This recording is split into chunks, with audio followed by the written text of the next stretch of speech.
Bonjour les super parents. Dans l'atelier précédent, nous avons discuté ensemble de communication, de la manière dont pense votre junior. Dans cet atelier, nous parlerons ensemble de motivation et d'autonomie. Je resterai sur la base et les outils, les méthodes, je le répète, je les donnerai après. Pourquoi j'insiste sur cette base avant de passer aux outils? Si je vous donne mes outils tout de suite, vous allez les appliquer.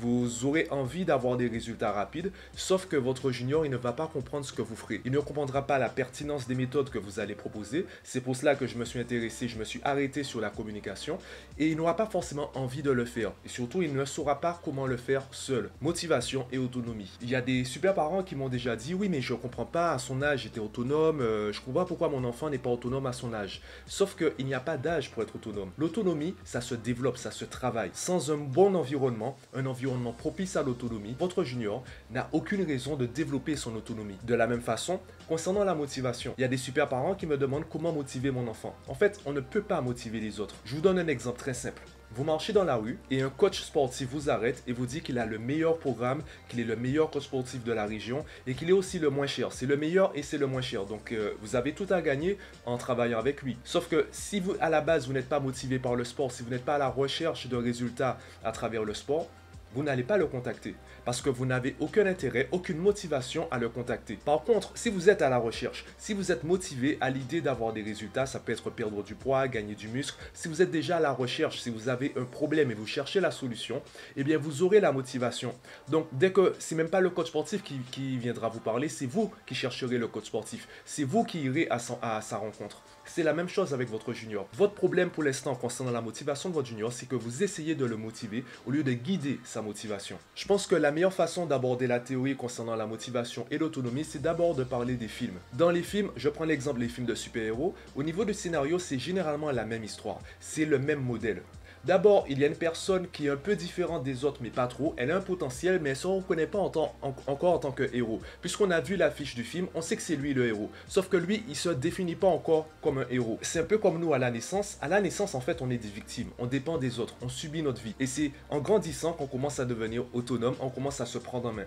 Eh bien, au début de l'histoire, ce personnage est un peu une victime. Parce que très rapidement, il va commencer à subir certaines situations. Il va surtout subir une très forte douleur, un très fort problème, un très gros problème. Et ce problème va l'obliger à changer. Il aura le choix entre devenir notre héros, devenir un vilain et devenir, ou du moins rester une victime. Et c'est là qu'on se rend compte dans les films de super-héros que le héros et le vilain sont très proches. Par exemple, Batman et le Joker. Ce sont des personnages très proches parce qu'ils ont tous les deux souffert. C'est la manière dont ils ont décidé de réagir à cette souffrance qui a changé. C'est ce qui les différencie en fait. Le héros, comme il a souffert, il veut que les autres ne souffrent pas, il veut éviter aux autres cette souffrance. Le vilain, comme il a souffert, il veut que tout le monde souffre. Donc il va faire en sorte que tout le monde souffre. C'est ce qui différencie les deux. Et le piège pour vous en tant que super parent, c'est de devenir des super-héros. C'est quoi un super-héros? Eh bien, c'est quelqu'un qui règle notre problème à notre place. Si vous faites ça avec votre junior n'a aucune raison de devenir autonome. Votre junior n'a aucune raison de devenir le héros de son propre film, le héros de sa propre histoire. Donc, vous devez guider en fait.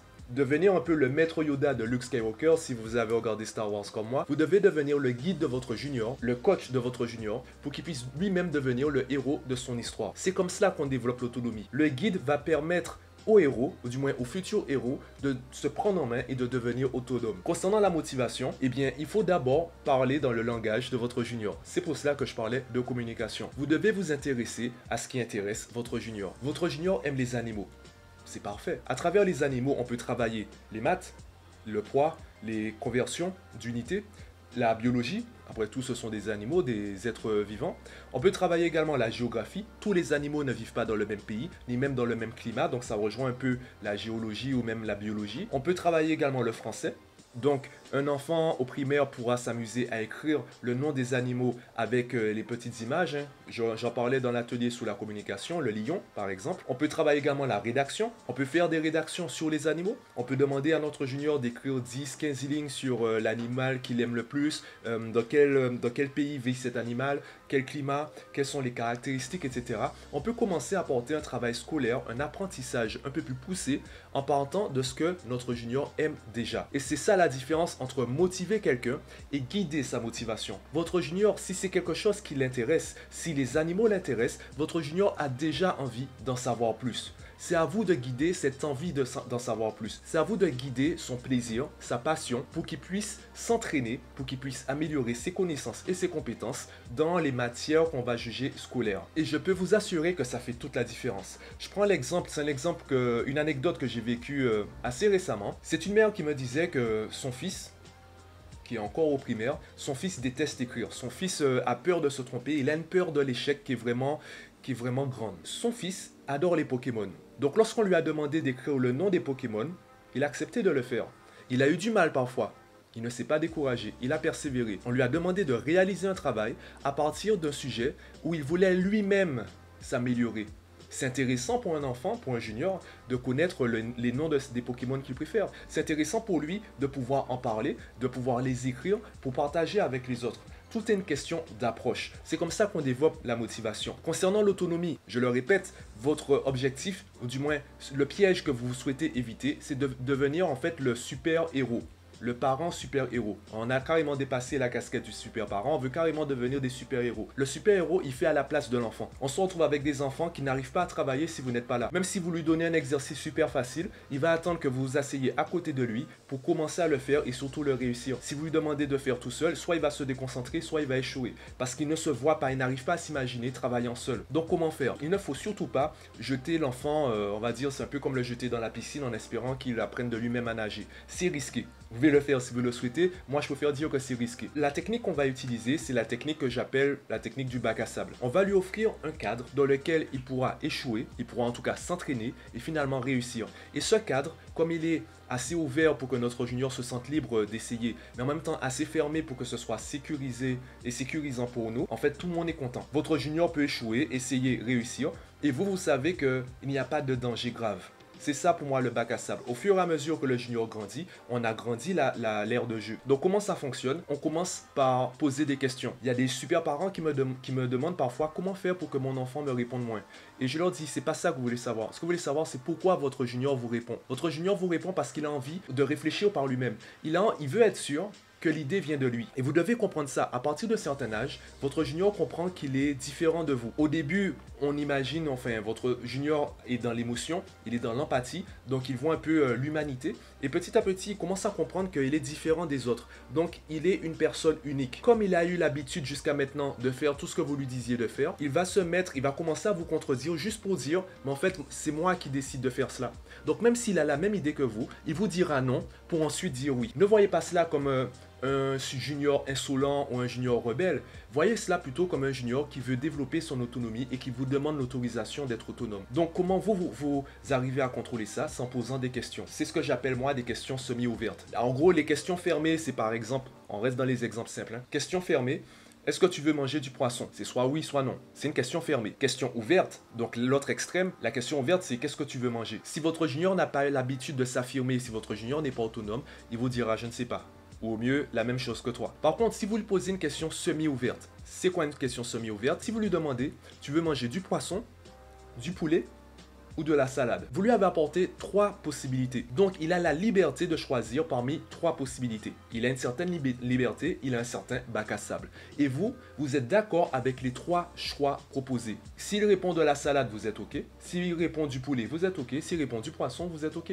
Pareil, si vous lui demandez, tu veux manger du poisson, tu veux manger McDo ou tu veux manger une pizza, s'il dit McDo, vous n'avez pas à vous énerver. Parce que c'est vous qui avez offert cette possibilité. C'est ça la force des questions semi-ouvertes. Je propose des choix qui me conviennent et j'offre à mon junior la liberté de choisir le choix qui lui convient. Donc c'est un rapport gagnant-gagnant et non plus perdant-gagnant, voire perdant-perdant. Il n'y a plus d'histoire de compromis, il n'y a plus d'histoire de sacrifice. Je propose ce qui me convient, mon junior choisit ce qui lui convient. À travers ces 2 exercices concernant la motivation et l'autonomie, petit à petit, par l'habitude, votre junior va se développer à travers ces 2 notions, motivation et autonomie, pourra fournir un travail scolaire beaucoup plus efficace parce que ça viendra de lui. Ou du moins, ce sera beaucoup plus réaliste concernant son niveau. Et ce que vous voulez éviter aussi, c'est que votre junior ait un faux niveau. Vous voulez éviter que votre junior ait des 18 en CM2 et se retrouve avec des 8 en 4e. Vous voulez éviter ça. Donc, il vaut mieux avoir une vision réaliste de son niveau maintenant, pour savoir comment progresser plutôt que de faire des choses, se transformer en super-héros et se retrouver avec un lycéen qui n'arrive pas du tout à travailler seul. Je rajoute pour l'autonomie, dans l'atelier suivant, je parlerai des outils, les outils de productivité les plus intéressants, les plus simples à mettre en place à la maison.